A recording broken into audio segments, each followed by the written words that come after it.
Let's talk about some of the key challenges and risks associated with building startups. Now, startups are not an easy thing to be great at. That's why there's such a high failure rate and why so many founders either give up or stop growing it to the $1 billion mark. They're satisfied with whatever growth measure that they've achieved and they decide to exit, be it a large number or an okay number, whatever kind of fits their particular preference. But still, regardless of how big or small or if things, go nuclear at one point, there are still immediate challenges that need to be thought about and understood and appreciated so that way you can approach them when they come up because inevitably one, many, all, there's a good chance that you're going to come across a decent amount of these, so better to prepare for it early on. So let's just run the list real quick. And of course, if anything seems a little interesting, pay attention to that and make sure that you lean in, do more research, think about why it concerned you or what you identify with for your particular business. So first and foremost, customer solution fit. Now, everybody has heard of product market fit, and we're going to talk more about the types of fit out there eventually. But what I'm talking about is, do the customers love the solution?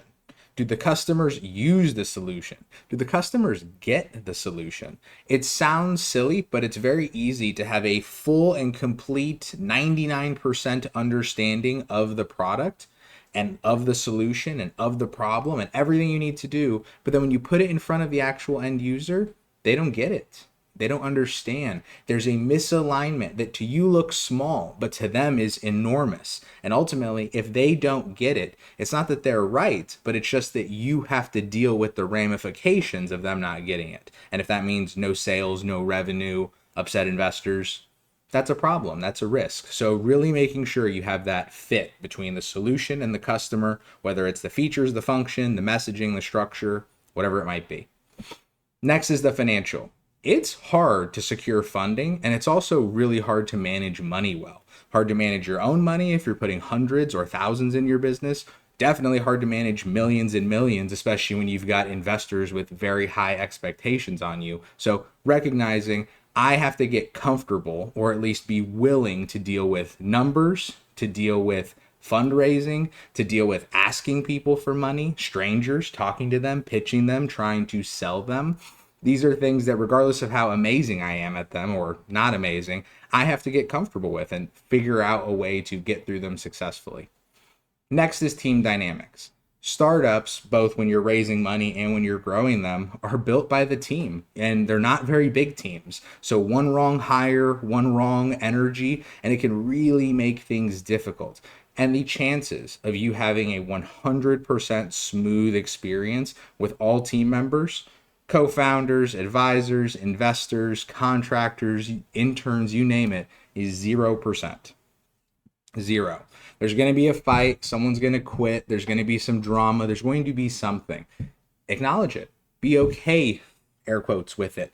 But focus on understanding that I'm going to have to make sure that I keep the best people, that I find alignment as much as I can, and that I deal with problems as they come. That's all you can really do. Operations, no surprise here, it's difficult to scale a business. That's why lots of businesses stay small, because going from 100K a year to 100K a month to 100K a week, very different worlds. And you have to be ready from an operations, a mindset, a management, an infrastructure, a process and system. There's just a lot of levels to it. So understand that you don't have to be ready to take over the world tomorrow. But if we're going to grow to be a $100 million company, we have to start thinking like a $100 million company and planning for that. Maybe not everything today, but thinking about it as much as we can to make the future more likely to actually take place. Next, competition. Your competitors very rarely take you out unless they actually buy you. You'll notice Uber and Lyft are still very happily operating in the marketplace, but they do soak up market attention. They do have certain messaging that could be directed specifically against you.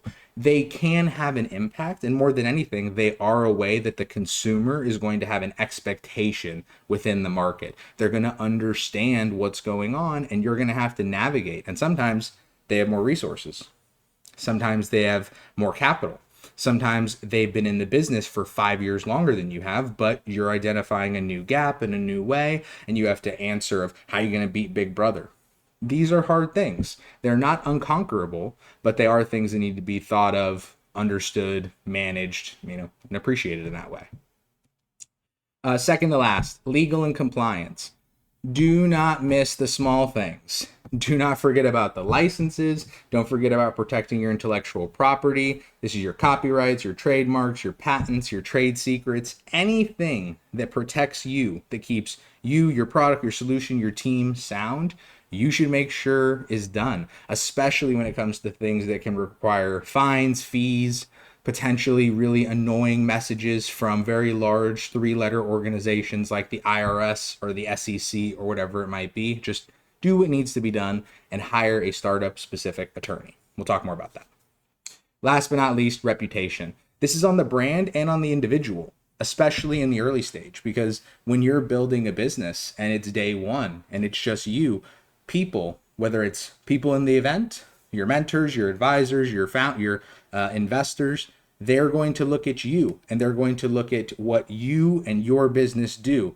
Do you have a consistent brand? Do you have consistent quality? Do you consistently show up on time? How do you manage your customers? How do you deal with customer discovery or engagement or complaints? It's the whole 360. Because notice some companies have really amazing reputations and others have terrible reputations.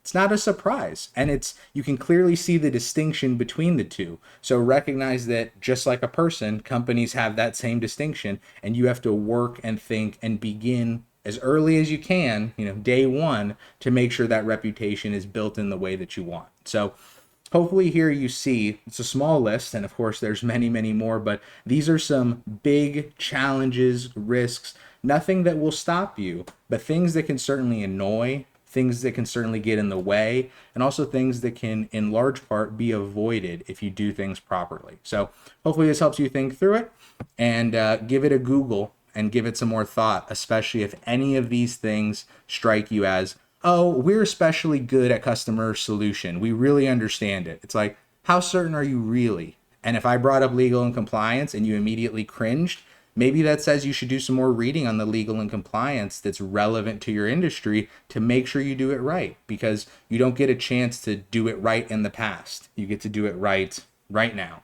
So with that, good luck.